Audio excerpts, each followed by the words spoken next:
Howdy folks, welcome back to Let's Play Pokemon Let's Go Pikachu. I'm Nye. We are currently working on the road to the west of Celadon City, whose name I don't quite remember. Can you come here, please? We got a bunch of Pokemon to catch, so let's get to it. I'm trying to decide, what is the use of a game where...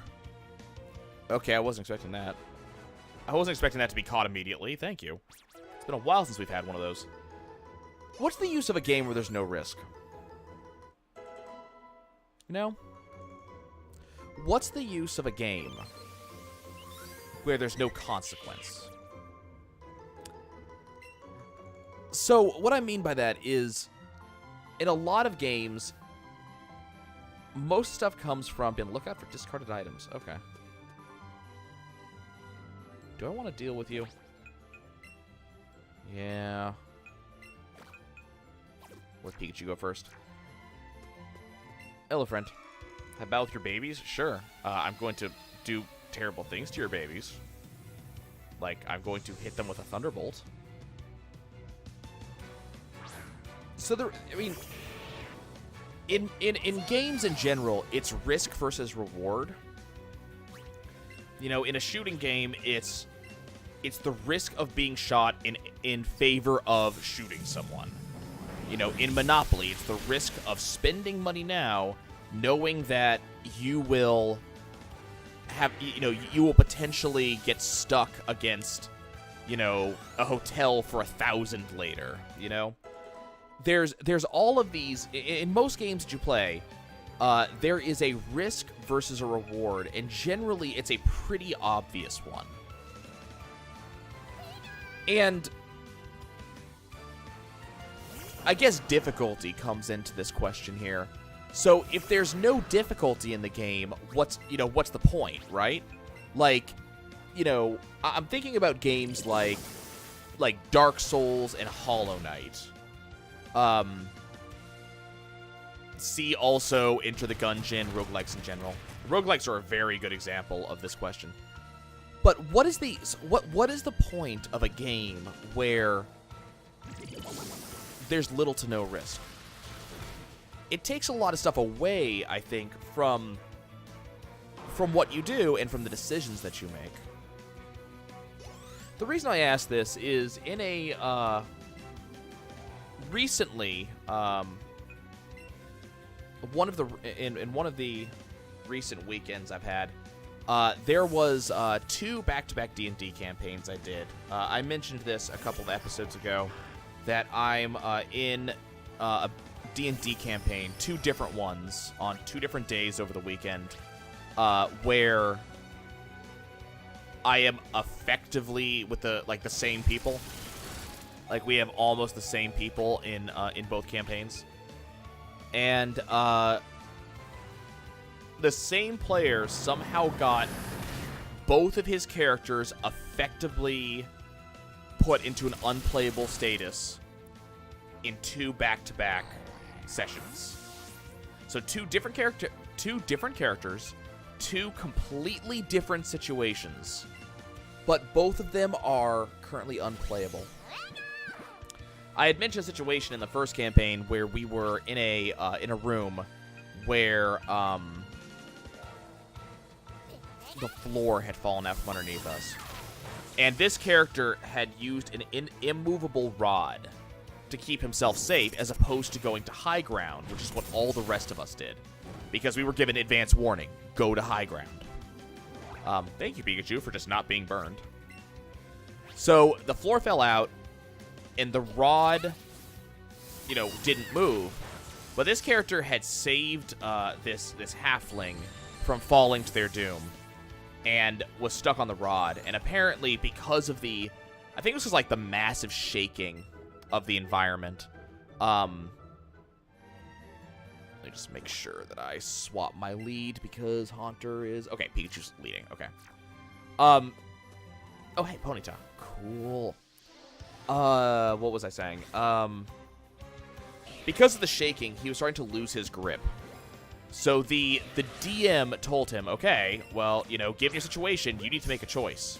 Are you going to save yourself or her? And the player kind of waffled on this question. And the DM goes, look, I need you to make a choice. You have, you know, you only have a few seconds to answer. Are you saving yourself or her? So so the player decides to stuff the girl into his bag of holding, which was a fairly selfless act, but the problem is, in doing so, he lost his grip and both of them started falling. And was falling down what later turned out to be a 900-foot deep pit onto spikes on the bottom. So we were like, okay, well, we don't know what's going to happen. His character's a Warforged. You know, he's effectively an android. So there's a chance that something may have happened to keep him alive down there. Capable of jumping incredibly high, its hooves and sturdy legs absorb the impact of a hard landing. Cool.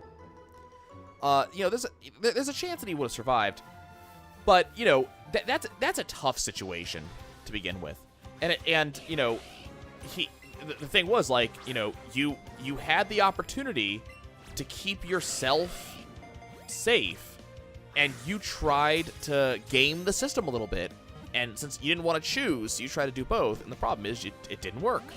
And it's like, well, don't I have a chance to catch myself? It's like, you did have a chance. That was where the choice was. The choice was either save yourself or save her. You tried to do both and it didn't work. So he jumped into his own bag of holding, and then once the bag hit the ground, it ripped, and ripping a bag of holding spills all of its contents into the whatever it's called. The plane of something or other, the astral plane. So this got him into a bad way. So that character's in the astral plane. He's not dead. You know, Warforged do not have to breathe, so it's not going to be a lack of air. He's just going to be floating there for a while, and then we may see... okay, let's see if we can catch this Rapidash. Nope, come here. You know, he's just kind of stuck there. And he's stuck there on a mistake of his own making. So it's kind of hard to... Annoying. It's kind of, you know, there's not much that we can say about that, right?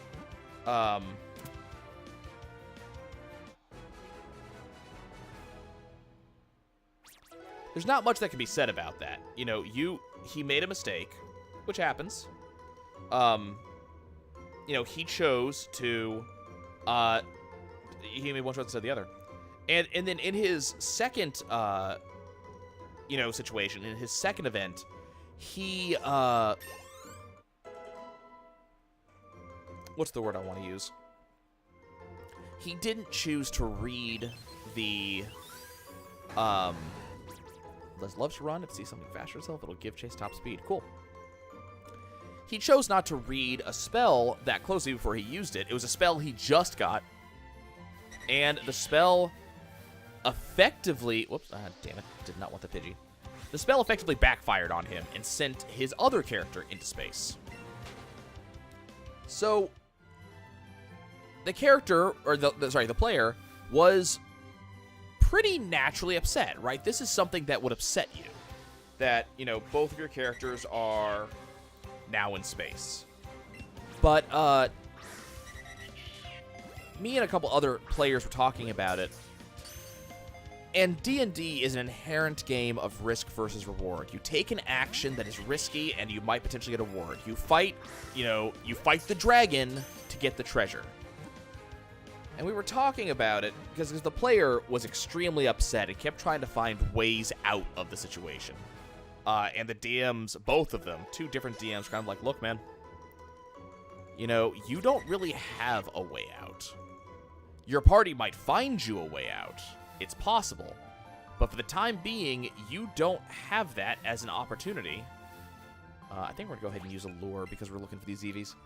But it's like, you don't have that as an opportunity. You're kind of in a bad way. You know, you're going to need to roll up a new character sheet and go. And I was sitting here, and as a fellow player, I was annoyed. And it was not at the DM. I was annoyed as a player. And the reason why is that I make a lot of decisions as my characters with the knowledge, at least out of character, of what I'm risking. You know, I play a druid who's been doing a lot of healing, and I've been healing other people at the expense of healing myself. Like, I'm not healing myself, I am healing them. And so in a recent fight, I got down to 11 HP against this boss dude who was taking attacks on other people's turns. Like, legendary abilities, the whole 9 yards. You know, this was a fairly... Let me just check something real quick. This is a fairly terrifying fight, to be honest with you. So, you know, I sit here and I'm like, I could die, but in my eyes, it is more important to me... Yep, right here. In my eyes, it's more important to me to potentially save my allies than save myself. And my character also, you know, feels that way. Naturally, because my character wouldn't do this otherwise. But turns out through some quick thinking, through some use of my, you know, shapeshift ability, my wild shape, I was able to keep myself alive even though I doubted that I was going to be able to do it. And, you know, I survived the fight. But those were decisions I made. And if my character had died, like, I was fully prepared to roll up a new character. In fact, I told the DM, look, I'm probably going to need to talk to you about rolling up a new character because I don't expect to survive this next session. And I did. And it, you know, and that happened. But it was something I was... Hello, Dodrio. It was something I was conscious of. A decision that I was making. And all of us as... The three players who were... Excuse me. We were thinking about this, kind of each in our own way, and then we all kind of talked to each other regarding this player, and we're all like, look, you know, do you guys feel this way? Do you feel like he should be less complaining about this? You know, it's one thing to get rules lawyered into a bad situation, which, you know, I'm not gonna lie, he kind of got rules lawyered into a bad situation. The DM would not allow him to take back the teleportation that got him stuck in space.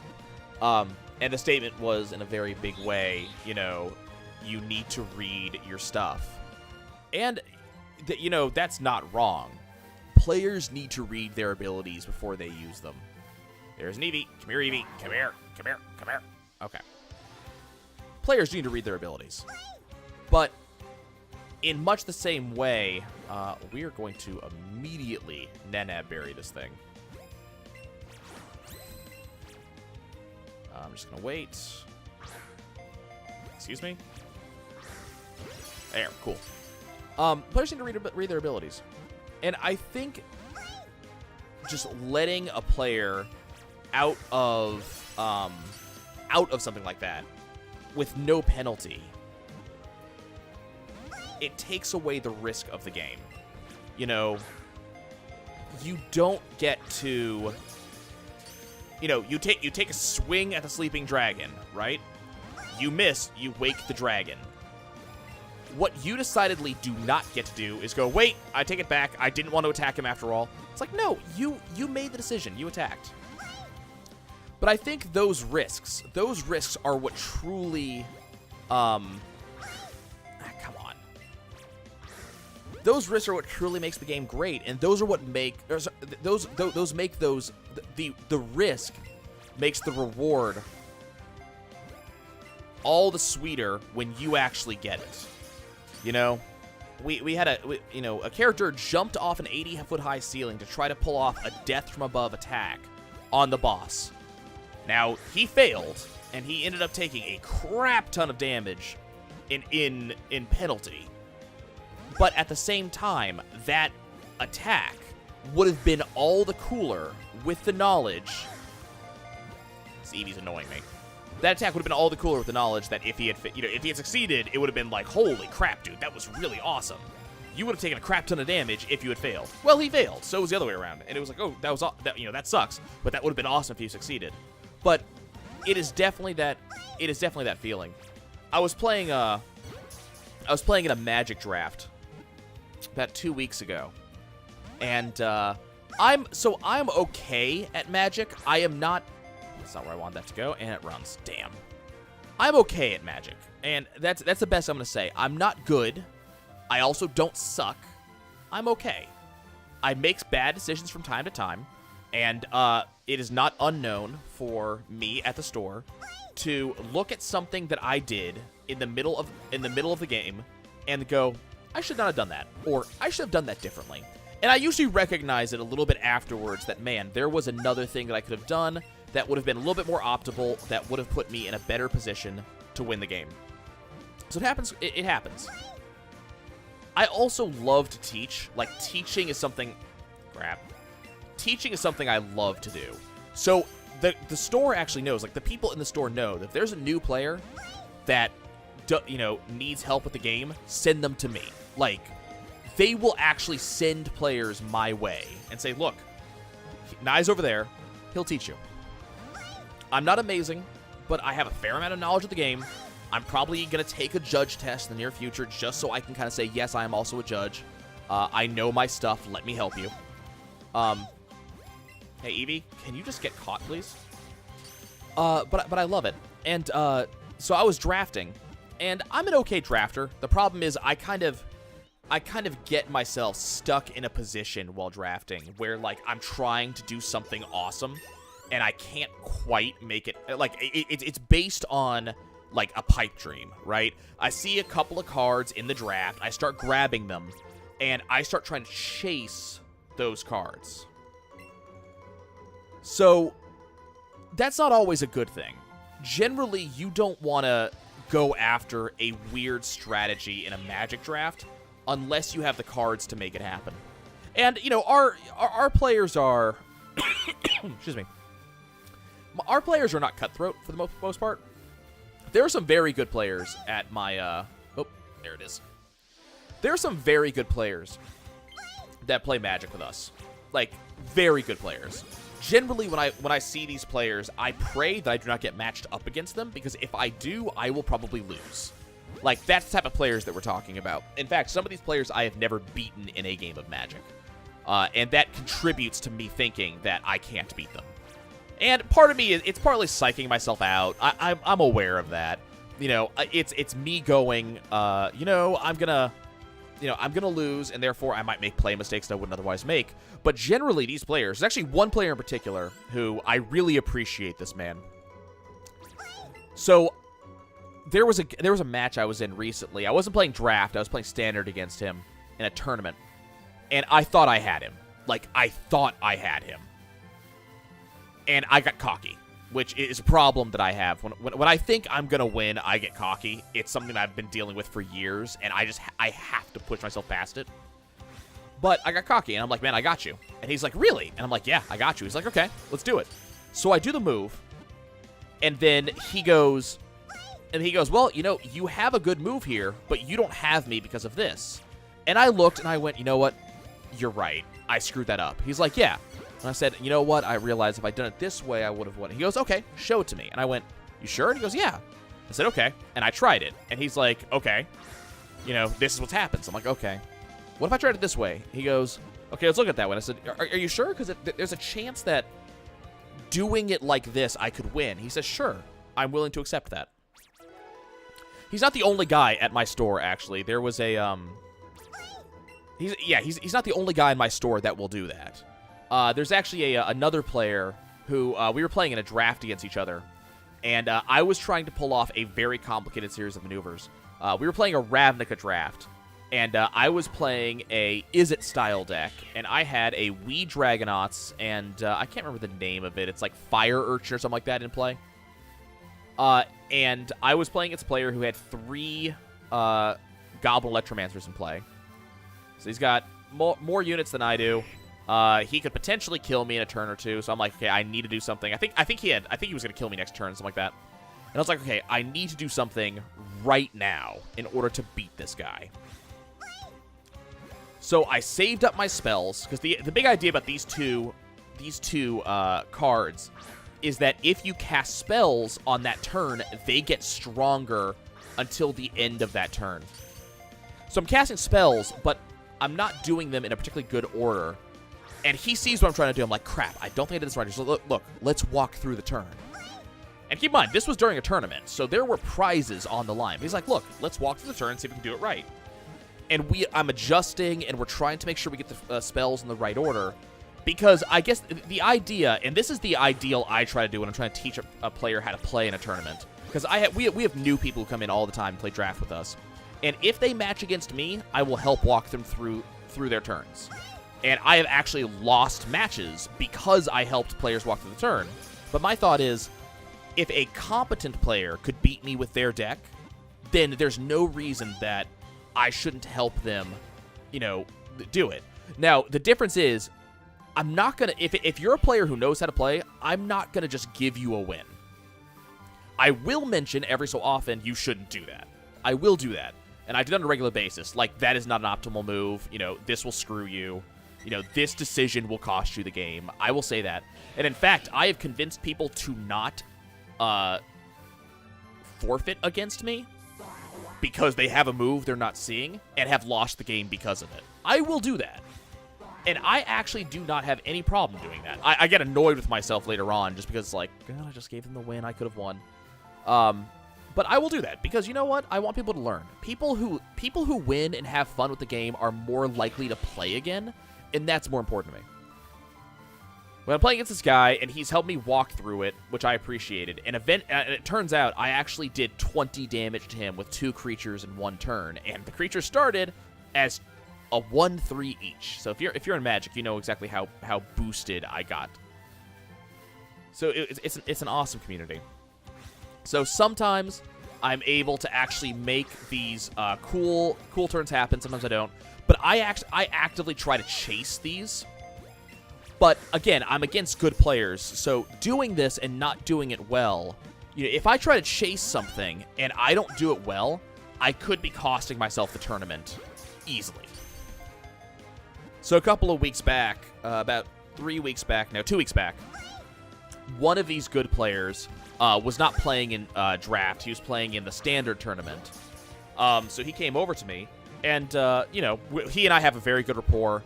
He likes me because I'm very willing to trade, high-value standard cards for kind of jank cards. And just, it'll be the same value. It'll be, $60 on my side, $60 on his side, but it will be one really expensive, important card on my side and like 40 cards on his side that are all old or janky, and I just want to see if I can make them do something. So he also knows that I sometimes make play mistakes and sometimes I don't make good choices. So he said, look, do you mind if I watch you draft and I will give you pointers after the fact? And I said, you know what? Okay, I'm cool with that. I appreciate that. So he watches me, and he doesn't, for those of you who are curious and worried about this, he gives me no coaching during the draft. He just kind of watches over my shoulder, sees what cards I pick, doesn't really, like after I pick the card, he'll go, man, that was a stupid choice. But nothing like that. And I was making choices that were not amazing at the time, and then once I got to like halfway the second pack, I got a card that validated all of my choices. And he said, and this is absolutely true, he was like, you know what, you just got saved. I'm like, you know what, you're right. I understand that. He then, gave me, everybody gives each other advice in deck construction. Like, we'll actively ask each other. As I said, it's a very casual store. It's a very new person and learning friendly store. So what'll happen very often in deck construction is if we don't have, like, we will, lean over and point out and say, look, you shouldn't use that card, doesn't fit in your deck. Or, people will say, hey, I don't know what to cut out of my deck. What should I cut out of my deck? So we all frequently do that. So, he gives me one card, one piece of card advice, and that's it, just one. And I went, are you sure? Like, that doesn't seem optimal. And he goes, no, dude, you don't understand. You want this. I said, okay, Okay, I'm going to do this. I'm going to use a higher tier ball to catch this Chansey, just for the experience bonus here. Let's go ahead and plug some Ultra Balls. So, he's like, you should do this. So I took his one decision, and he actually wasn't there for, he actually left early in that tournament because he didn't do that well on his end. I ended up going 3-0. I think that was the first time I had ever gone 3-0 in a tournament. I was really excited. But it was very high risk. Like, the deck I was drafting, if I had not gotten the card I went for, I would have been screwed. And I went for it, and it worked out. It was a little bit of a gamble, but it worked out. So, it was all the sweeter because of the risk. I did another tournament this week. See, lots of experience. That's why I wanted to catch that Chansey. I did another tournament this week, and I went for something. Hey, Cubone's evolving. Awesome. We can trade for that Marowak. I went for another tournament this week, and it was a tournament, and I was drafting a deck that just flat didn't work out. So this time I made the risk, went for it, and it didn't happen. So I had to think on the fly and make a completely different deck. Small and weak, this Pokemon is adept with its bone club. It's grown more vicious over the ages. Cool. Well, we can trade that for a, what do we want? Swords Dance. Oh, Swords Dance is so good. I'll absolutely swap. I'll absolutely, do that. Even though I probably will never use Marowak, because I'm just not a fan of ground-type Pokemon, I will absolutely use Swords Dance. Just in case for the future. So I had to think on my feet and make a different deck. And so what I ended up making, for those of you who know, in Ravnica, I played a blue-black aggro deck. For those of you who are not aware of what that is, so blue and black tend to kill a lot of creatures. They kind of control the game. They cast a lot of spells. They're not really known for being super aggressive creature decks for the most part. They absolutely do it. Black gets zombies, blue gets birds. You can do it. But I didn't have the cards to really make it happen. I just kind of, there were things that I could do to make this deck work. And then I went 3-0. And once again, it was the risk versus reward, but in this case, my risk did not pay off, and my gameplay had to be that much more on point to get myself where I needed to be. Which, you don't know how excited I was that I was able to clutch this out. Yeah, this was only my my fourth 3-0 ever. And I've been playing the game for a long damn time. Now, I say that. Also, we got the Dodrio. Awesome. I say I'm playing the game for a long time. So I've been playing Magic since I was 12, which is a very long time ago. So I've been playing Magic for an extraordinarily long time. I took about 13 years off. So, my total experience is not as much as it could be. One of Doduo's two heads splits to form a unique species. It runs close to 40 miles an hour in prairies. I bet you can ride them. Oh, you know what I should also do? Swap my Pokemon out. So it's not, I don't get to commonly win. So there was definitely this awesome feeling of, holy crap, I did it. When I won. And when I went 3-0. But again, it was a very risk versus reward thing. I hear an Eevee. It was a risk versus reward thing. I risked. I failed. And I had to make it happen anyways. But that made the 3-0 all the sweeter. Especially when there were situations in those games that I was playing. There were situations where, I had to make some very, intelligent gameplay decisions. And I was also playing with one or two cards I have never played with before. Which really, I had to come up with strategies on the fly. Which feels good. That feels so good. But it was a very, that sort of thing. Come on, you're the last Eevee I need. Can you get in the ball and be done so we can go do some evolutions, please? So yeah, it felt so good to do this. But if I had gone for a very safe deck, number one, actually, in the meta that I was playing in, I don't think a safe deck would have worked, first and foremost. The safe deck in this meta is, red-blue aggro. Oh, sorry, red-white aggro. I was playing against red-white aggro and beat them because I had access to crap they didn't have. Namely, kill spells. Okay, I think that's everything from this route, so let's do some evolutions real quick.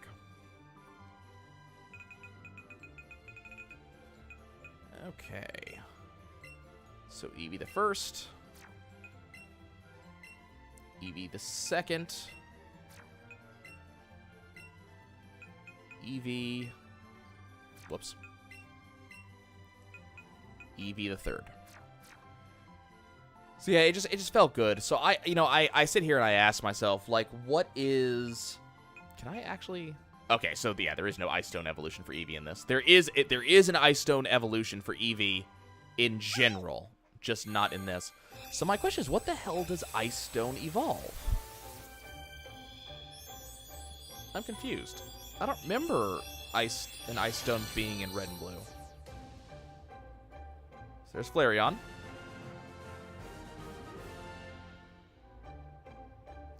I'm actually cracking up because the list I was reading of version-exclusive Pokemon said Eevee was version-exclusive. Flame chambers at its body, inhales and breathes out fire that's over 3,000 degrees Fahrenheit. That's really hot. Yep, I'll give you Ember. What did Eevee come with? Swift, takedown, double edge, and helping hand. Interesting. So yeah, let me know what you guys think. Like, do you think there is, do you think the game is all the sweeter when there's risk, or do you feel like, you as a protagonist should always win? There is that thought, right? The protagonist should always win. I remember very clearly Dust in Elysian Tale, and Dust did not always win. And that made the game feel very different when he didn't win. When he was too late or when he lost. What are we going to get? Water gun. Interesting. I have to think of other examples where you don't... I mean, in Evolution, Mag... Mag fails to protect Linear against the incoming tanks, which leads to the final dungeon.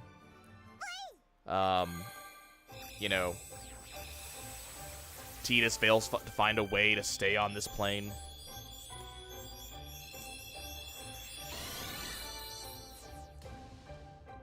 I mean, those might be stretching. Well, Tidus might be stretching a little bit.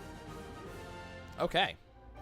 Well, folks, that's gonna be it for me. We got a lot done. Like, I didn't go and do much. A sense of Pokemon that easily becomes sad or angry every time its mood changes, it charges power. That is okay. Can I get a bipolar Jolteon and then just ruin the world? Just send it against the Elite Four by itself?